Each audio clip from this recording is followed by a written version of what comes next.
Perfecto, excelente. Bueno, entonces ahora quiero invitar a la técnica Fernanda Barbosa. Ella va a ser la encargada de brindarnos otra de las charlas que hoy nos convocan en esta jornada de discusión de tesis y trabajos finales de graduados de la ULAR en la comunidad. Bienvenida. Puedes tomar asiento. Ella va a tratar la temática de las obligaciones de los corredores públicos según las leyes nacionales 20.266 y 25.028 y la ley provincial 3.853. Ella es parte de la Tecnicatura de Tasador y Corredor Inmobiliario que pertenece al Departamento de Sociales. Así que les pido un aplauso para Fernanda Barbosa. Bien, muchísimas gracias. Cuando recibí la noticia que iba a participar en lo que iba a ser esta hipotesis, la verdad que muy agradecida. Fue muy grato volver a recordar el trabajo final con el cual obtuve mi título, me recibí, me gradué, y recordar el contenido, también el acompañamiento que en su momento tuve del director de carrera y también que era el profesor de la cátedra, el doctor Juan Noriega, que falleció, la verdad con mucho cariño lo recuerdo. Y lo que fue el trabajo final y la elección de la temática de las obligaciones que les correspondían a los corredores públicos y a los corredores inmobiliarios en su especie fue principalmente por la importancia que tenía conocer bien a fondo cuáles eran los deberes y las obligaciones de los mismos en el ejercicio profesional y cuáles eran las consecuencias legales que generaban el incumplimiento de esas obligaciones de los corredores públicos inmobiliarios. ¿Cuál era? Principalmente lo que era la ley nacional 20.266 y su modificatoria la 25.028, la ley provincial 3.850 que regula a nivel provincial el ejercicio profesional de los martilleros, y esto se agrega porque en su momento el trabajo final fue del año 2015. Posteriormente tuvimos lo que es la modificación del código. Antes era el Código Civil y el Código Comercial separado. Hoy se unificó el Código Civil y Comercial de la Nación y también trajo modificaciones a lo que es el ejercicio profesional de los corredores. Entonces, el objeto de estudio fue conocer cuáles eran las obligaciones que conciernen en su labor profesional a los corredores. ¿Por qué? Porque durante el ejercicio de su profesión siempre debe velar por el cumplimiento de las obligaciones y los deberes que le corresponden. Siguiente plano. Bien. Por un lado tenemos la 20.266 y la 25.028 a nivel nacional que regula lo que es el ejercicio profesional en un primer capítulo de lo que es los martilleros. La 25.028 que se dictó posterior se incorporó a la 20.266 lo que era la regulación de los corredores públicos y bueno, a lo largo del país hay sus variantes. Tenemos los corredores públicos, después tenemos corredores de comercio, corredores, bueno, en el caso de nuestra provincia, los corredores inmobiliarios. Estas leyes van a ir regulando, son leyes de fondo que cada provincia tiene que ir reglamentando su ejercicio. Son leyes de fondo que se aplican en todo el ámbito de la República Argentina. Estas leyes van a determinar las pautas y comportamientos, derechos y obligaciones de los profesionales, de los martilleros y corredores a lo largo del país, tanto en su actuación en el ámbito público como en el ámbito privado. En nuestra provincia se reglamentó lo que es la ley 20.266 a través, que es una ley del año 70, de la década del 70 más o menos. Pero después, cuando se dictó la modificatoria de la ley nacional, la 25.028, que modifica la ley, nuestra provincia no reglamentó la parte de los corredores. Entonces ahí tenemos una pequeña laguna, pero ya vamos a ver que no estamos tan rápidos porque hay normas que regulan nuestro ejercicio profesional. La ley 3.853 solamente regula lo que es la actuación del martillero público en la provincia de La Rioja, tanto la actuación pública como la actuación privada, pero no regula lo que es el ejercicio profesional del corredor, ya sea corredor público, corredor de comercio o corredor inmobiliario, por lo cual se puede llegar a una premisa de que la ley se encuentra desactualizada y que requiere que se adhiera y sea conforme a la legislación nacional. Siguiente placa. Bueno, ¿por qué? ¿Para qué? ¿Para qué elegí? ¿Cuál fue mi problema? El disparador de la elección de este trabajo final. ¿Para qué? Bien, la finalidad fue conocer cuáles son las obligaciones inherentes al ejercicio profesional. En segundo lugar, porque los deberes que imponen esta ley nacional son deberes imperativos, bien, son normas de orden público, por lo cual ¿qué implica que sea imperativo y que sea de orden público? Implica que imperativo, que sí o sí deben ser observados, de orden público también, ¿sí? Entonces el corredor no puede obviar el cumplimiento de los derechos y de las obligaciones que están previstos por la ley. Es decir, que al momento, ya sea que en el momento de que se celebró el contrato con el comitente, o cuando ya está el intermediario entre la oferta y la demanda, entre el comprador y el vendedor, no puede obviar cuáles son sus obligaciones. Bien, sí o sí debe cumplimentar con lo que establece la ley, porque esta ley, la 2266 y la 25028, es de carácter imperativo y de orden público. Siguiente placa. Como les decía, en el transcurso de lo que fue el trabajo final entre el año 2015 a la actualidad, con la modificación de lo que fue y la unificación de lo que fue el Código Civil y Comercial de la Nación, lo que estaba contenido en la Ley 25028, en el artículo 36, todo el capítulo, el artículo 35, 36, 37, fue derogado y pasó a ser regulado por el Código Civil y Comercial de la Nación, en lo que habla del contrato de corretaje.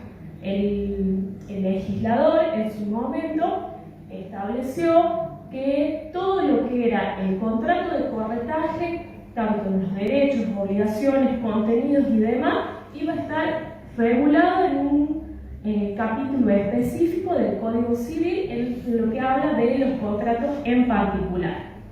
En su momento, y por lo que vemos en la diferencia, en su momento lo que era el artículo 36 de la 25028 era más extenso, era más específico, en lo cual eran las obligaciones que tenía el corredor en el antes, en el durante y en el después del ejercicio profesional. En cambio, en lo que es el contrato de corretaje, las obligaciones del corredor en el Código Civil y Comercial de la Nación es un poco más escueto.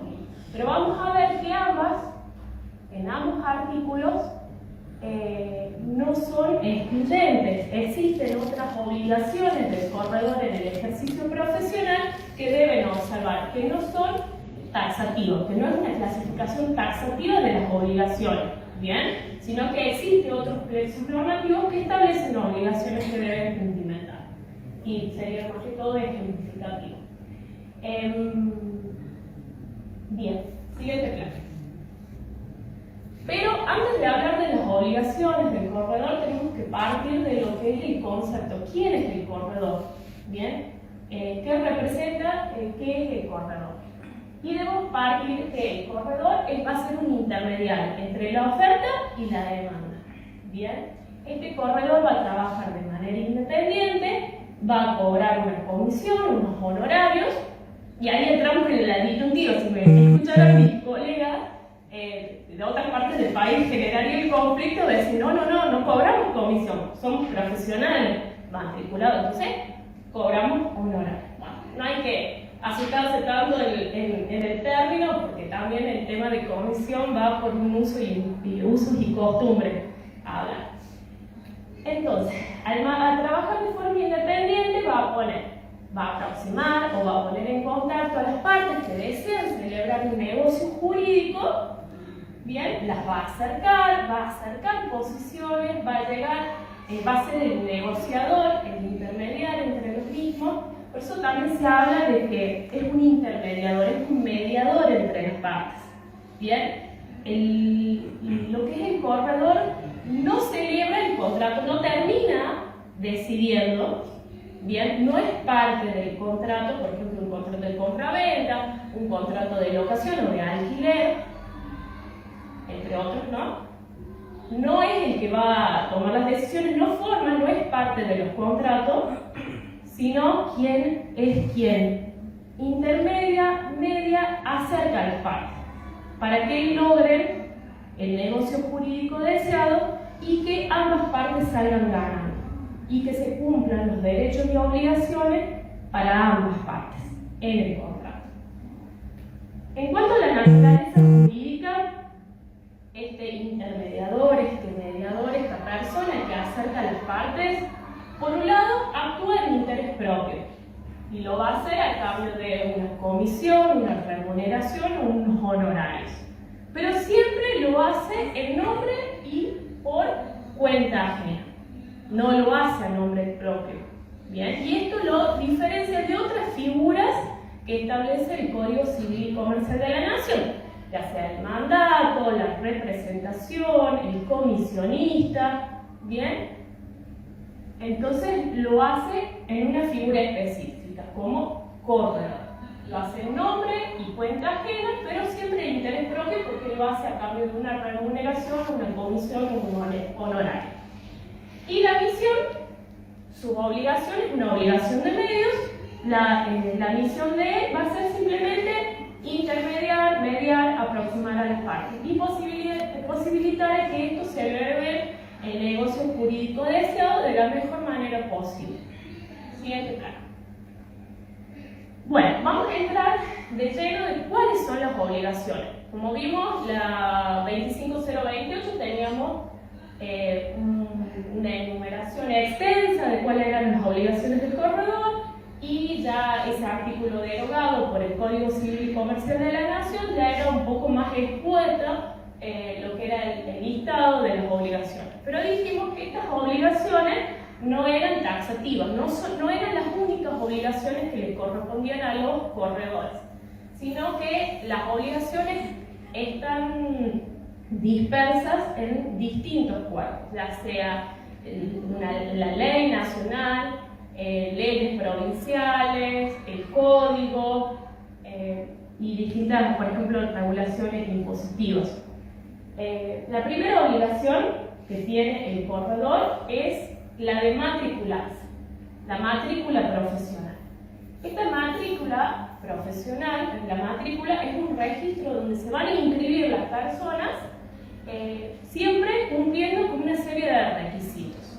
Entonces, el corredor, para poderse matricular, el primer requisito, la matrícula siempre es a nivel provincial, es dentro de la jurisdicción o el ámbito de actuación donde va a desarrollar su actividad o su profesión.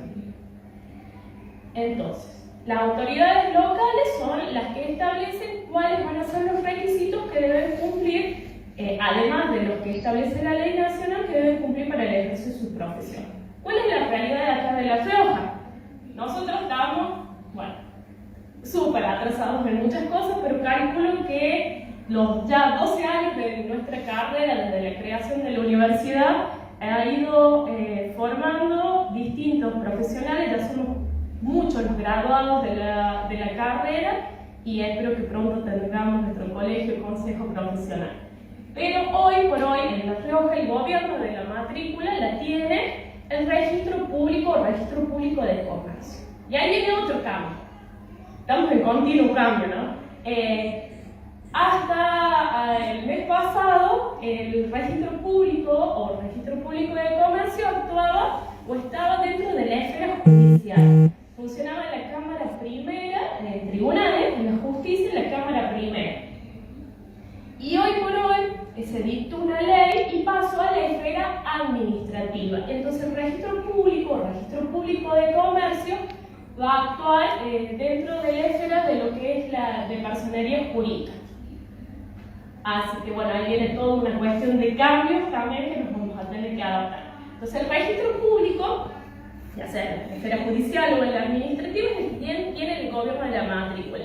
La ley 2266 y la 25028 establece que hasta tanto no se cree el colegio profesional en cada provincia, el gobierno de la matrícula lo va a tener el registro público. Y cuando se cree el colegio profesional, lo va a tener el registro profesional, el colegio profesional. Entonces, para podernos inscribir como corredores, vamos a tener, el primer requisito es tener el título universitario expedido por la universidad, ya sea de la Argentina o un título revalidado. En segundo lugar, vamos a tener como requisito estar domiciliados por lo menos un año en el lugar donde se quiere ejercer la profesión. Tenemos que ser mayor de edad, no estar inhibidos o inhabilitados. Debemos prestar una fianza como garantía para el ejercicio de nuestra profesión. Esta fianza puede ser personal o real, es decir, con un bien o con una persona que salga como fiador.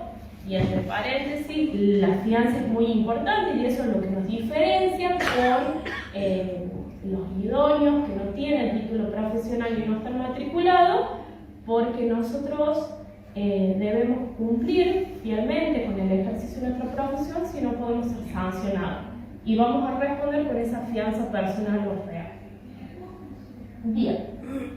La segunda obligación que tiene, ya nos matriculamos, o sea, ya tuvimos nuestro título, ya nos matriculamos. Bien, ya estamos habilitados para ejercer la profesión. Entonces, la segunda función que tiene el corredor es actuar imparcialmente. Y esto se debe a, como dijimos antes, los corredores son intermediadores, mediadores, buscan acercar a las partes. Ambas partes son clientes del corredor, tanto el vendedor como el comprador, el inquilino como el locatario, etc. Ambas partes. Entonces, debe actuar con imparcialidad y siempre buscando que ambas partes salgan ganando. Es decir, que ambas partes celebren un buen negocio jurídico y que no exista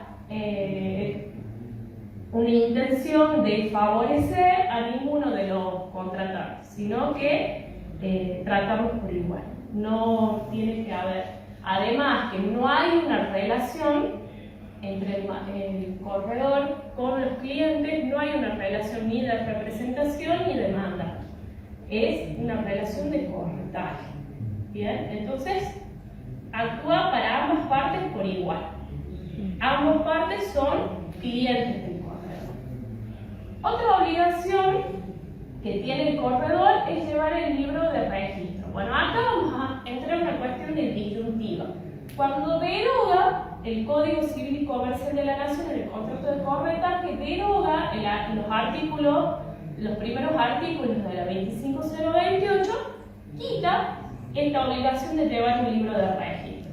Pero yo creo que por una buena práctica, que quizás habría que profundizar desde la parte impositiva de lo que te puede exigir el AFIP o la DGIP, porque por duda o inclusive personería jurídica, para un control de las actividades del corredor, yo creo que por una buena práctica hay que llevar ese libro de registro.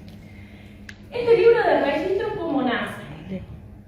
Cuando antes que existiera la 20266 y la 25028, el corredor estaba regulado como un auxiliar del comercio y estaba establecido en el Código de Comercio. Era un auxiliar del comercio. Entonces, en ese momento se llevaban dos libros, el libro manual y el libro de registro.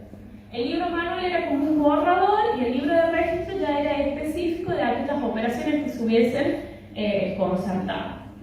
Luego, con la 2266, cuando ya se le exige el título profesional al corredor, al martillero, ya directamente lo toma como solamente el libro de registro. y se debe volcar en este libro de registro en un asiento exacto de todas aquellas operaciones que intermedió y que se llegaron a concertar por la actuación del corredor.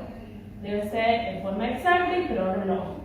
Hoy por hoy, como dijimos, el Código Civil y Comercial no lo exige como obligación, pero por una buena práctica profesional sería necesario llevarlo. Este libro de registro se rubricaba como un libro contable, más o menos con la misma formalidad, en el registro público de comercio. Otra obligación de los corredores es comprobar la identidad y la capacidad legal de los contratantes.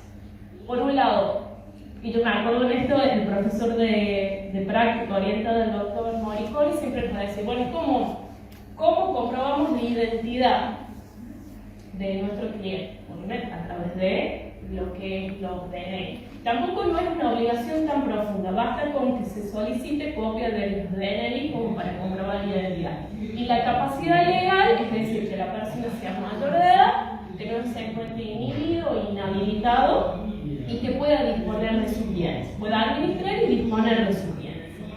Siguiente plano. Otra de las obligaciones es verificar condiciones jurídicas y de legitimación. Esto ya es distinto a comprobar las condiciones de las personas. En esto va a tener que verificar las condiciones del inmueble o del mueble en el cual se le solicita el corretaje. Bien, por un lado, se debe verificar que si son bienes inmuebles registrables, en el caso del inmueble, que tengan escritura, que no tengan alguna inhibición, ningún embargo, ninguna prenda, ninguna hipoteca, que esté libre. Y por otro lado, si son muebles registrables, también, que no estén prendados. Entonces, esto se cumplimenta con, por ejemplo, el solicitar informes de los registros, del registro de la propiedad o del registro de la propiedad inmueble o del registro de la propiedad automotora. Otra de las obligaciones de los corredores es convenir por escrito las instrucciones. ¿Qué implica esto? El contrato, que en su momento era llamado autorización de venta, hoy se llama contrato de corretaje, ya regulado específicamente como un tipo de contrato dentro del Código Civil y Comercial. Este contrato de corretaje, que va a ser celebrado con el vendedor o con el locador,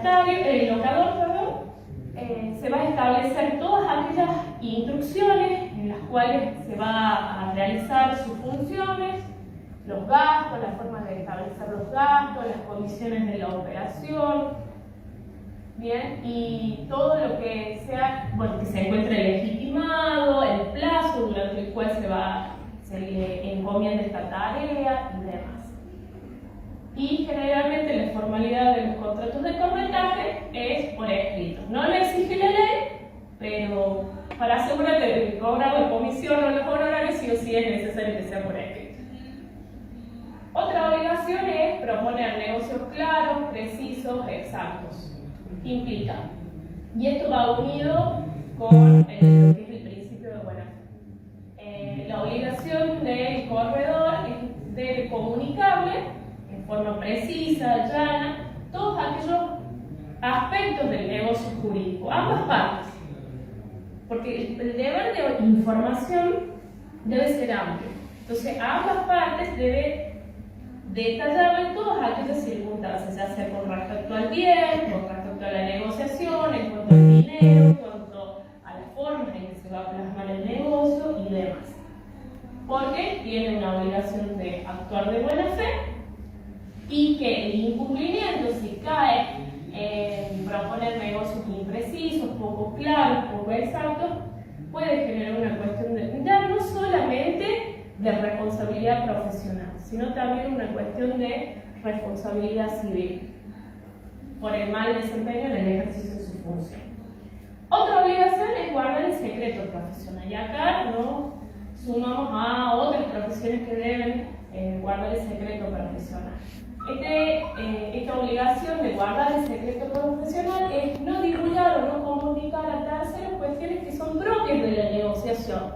No, cuestiones que uno puede que sean ostensibles y que, por ejemplo, a través de las redes sociales o en la vidriera del corredor, ya sea una vidriera física o una vidriera virtual, lo pueda sacar, sino que cuestiones específicas que son, por ejemplo, datos relativos a los tratantes o a los que están negociando, cuestiones propias del negocio, modalidades, propuestas, contrapropuestas, ofertas o contraofertas, y cualquier cuestiones relacionadas hasta que el negocio se celebre o que después, posteriormente, se haya celebrado.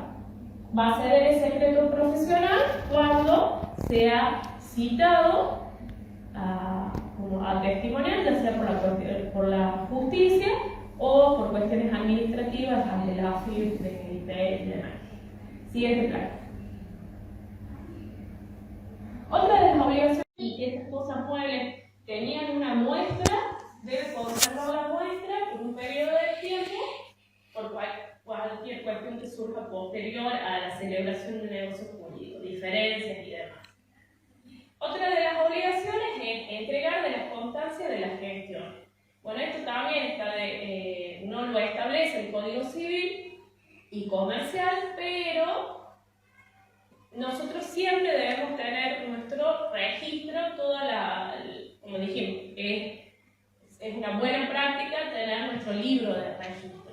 Y además, todas aquellas cuestiones en las cuales nosotros hayamos cumplimentado nuestras obligaciones, ya sea pagos de impuestos, solicitud de informes y demás, y que lo tenemos dentro de los legajos de los clientes, debemos, al momento de la celebración del negocio, entregar una copia de eso, ya sea pagos de servicio o factibilidad, por ejemplo, en temas de factibilidades de luz, de agua, planos de mensura, parcelario, informes catastrales, etc.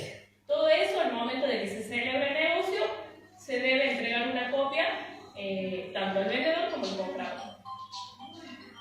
Otra de las obligaciones es certificar su intervención en los contratos. Es decir, que al momento, si bien el corredor no es parte del contrato, no es parte del negocio, pero por ejemplo, cuando se celebra un contrato de compra-venta, además de las partes que se firman, tanto vendedor como comprador, puede firmar también el corredor para que quede constancia de su intervención en el negocio. Siguiente plan.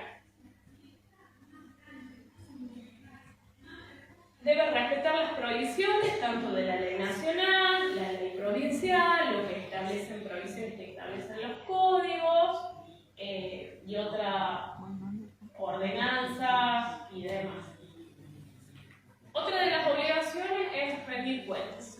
Bien, al momento de finalizar el negocio, que las partes ya celebraron en su contrato, tengan en cuenta que el contrato de corretaje es un contrato accesorio, que se celebra en miras de celebrar otro contrato que es un contrato principal, que sería, por ejemplo, el de compra-venta o el de locación o barra alquiler. Entonces, al momento de que ya se haya celebrado el contrato principal, el corredor va a tener que rendir cuenta, es decir, si se generó algún gasto, en todas las cuestiones que hablan de dinero o de actuaciones del corredor, debe rendir cuentas de forma documentada y detallada, es decir, no solamente actuar de buena fe, es decir, que debe desempeñar su profesión con diligencia, poner siempre cuidado y previsión para el cumplimiento de las obligaciones y siempre debe actuar con lealtad. Lealtad, como dijimos, a ambas partes, tanto vendedor como comprador, inquilino como locador. Otra de las obligaciones es cumplir con las obligaciones del contrato. Y esto ya es específico, no con las obligaciones en general o con las prohibiciones, no realizar actos prohibidos, sino que si se celebró el contrato de corretaje, establece una serie de obligaciones, entonces debe cumplir, como se sabe, los contratos son ley para las partes, entonces debe cumplir fielmente también con lo establecido en el contrato, con el comité. Siguiente plan. Bueno, entonces, antes de cerrar, ¿cómo se llega a la conclusión de este trabajo? ¿O en qué se concluye este trabajo? Si bien La Rioja no reglamentó lo que fue la ley nacional, la 25028, la 20266 y la 25028 en cuanto a los corredores. Estas aplicaciones de los corredores no generaría tanto una labor. Sí es necesario que se reglamente, pero los corredores, las obligaciones están previstas a nivel nacional, los corredores deben previstas a nivel nacional, y en caso de su incumplimiento, no es que no acarrea sanciones, va a acarrear sanciones, y el órgano que debe aplicar esas sanciones va a ser lo que es el registro público de comercio. Según la gravedad del incumplimiento o del corredor, directamente se le va. Entonces, eso es algo que los corredores tenemos que tener presentes al momento de ejercer nuestra profesión. Cumplir fielmente las obligaciones y los deberes que están previstos por la normativa. Debemos ser sus asociaciones, sus agrupaciones, y son de muchísima